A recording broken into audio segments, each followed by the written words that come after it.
How does an affordable true color VND like this one from JJC compare to an expensive true color VND like this one from Freewell that comes with their Eiger Matte Box? They both claim to be true color VNDs, which means they don't have any color cast over your images. But how true is that? That's what I'm going to find out in this video. For these tests, I did one indoors in a controlled environment where I had all the filters at the same strength and compared how they looked compared to no filter. And then I did an outdoor test to look at how they performed at their more higher intensities to see if that helped and provided a color cast over the images. And just for fun, I wanted to see how the true color VNDs compared to a different VND that doesn't claim to be true color and see how bad the color cast is on this compared to the others. So with that, let's get started into this comparison. So let's start with the indoor test. Here's how each of them look on their own.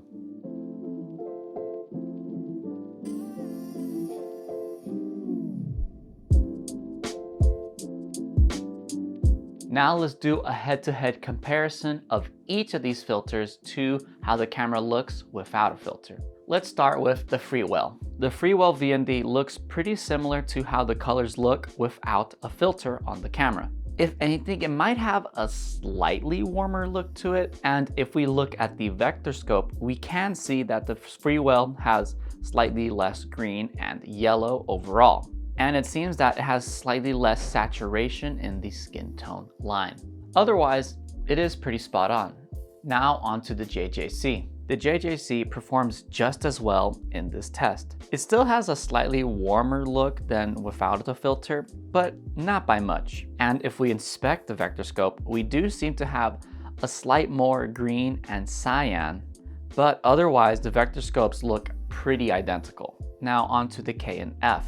This one definitely has the strongest color cast. We can see how much more green it is compared to having no filter at all. And the vectorscope definitely reflects that. We can see that the skin tone line slides down more yellow as well with this filter. This does go to show you that some variable NDs do have a stronger color cast than these true color ones. But how does it perform when we go outdoors and really push them to the max? Let's again look at each of the images on their own.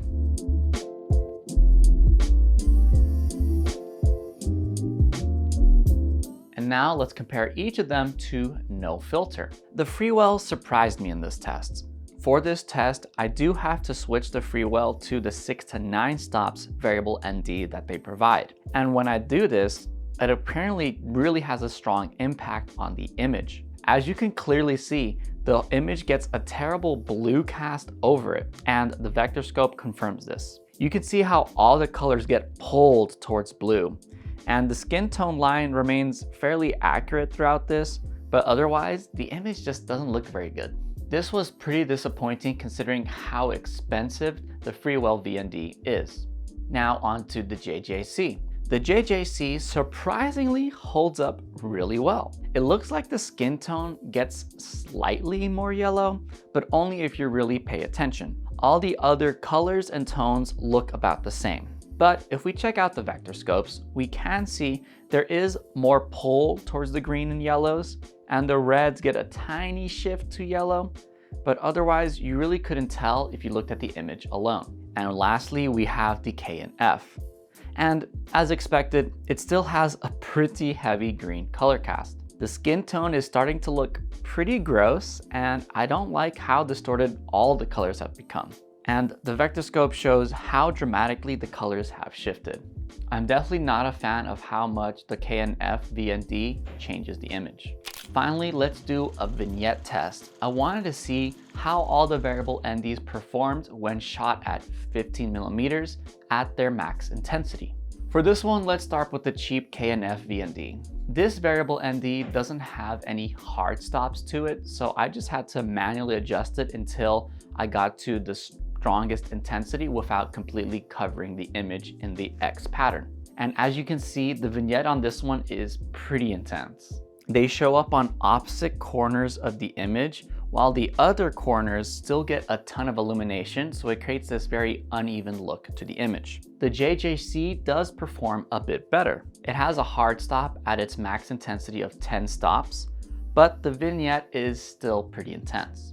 Granted, the position of the vignette is a lot more pleasing as it covers both the left and right sides of the frame more evenly. Lastly, the Freewell VND performed the best on this test. It has the least amount of vignette on the two edges of the frame. So it resembles more of the KNF filter here, but without that exact same intensity. But unfortunately, you still get that terrible blue cast over the image, so I'm still a little bit disappointed. So what are my conclusions? Overall, both the expensive and affordable variable ND had their drawbacks.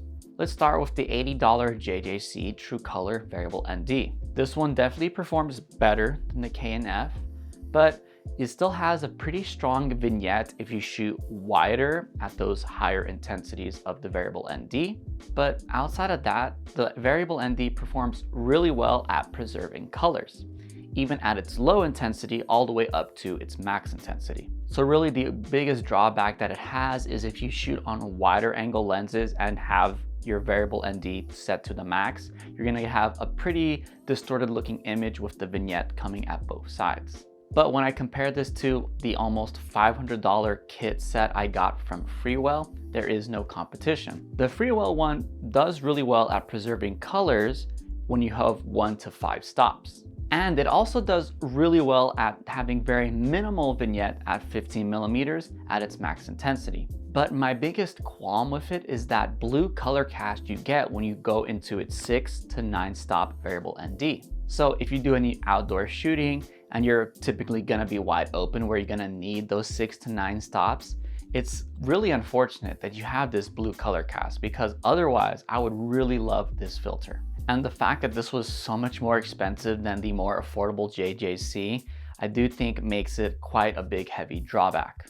And lastly, the KNF, not marketed as True Color, definitely performed the worst both on preserving color and vignetting. And so you definitely would be better off going with the JJC over a more generic brand like KNF for a variable ND. But what do you think? Do you have a preferred True Color variable ND filter that you use?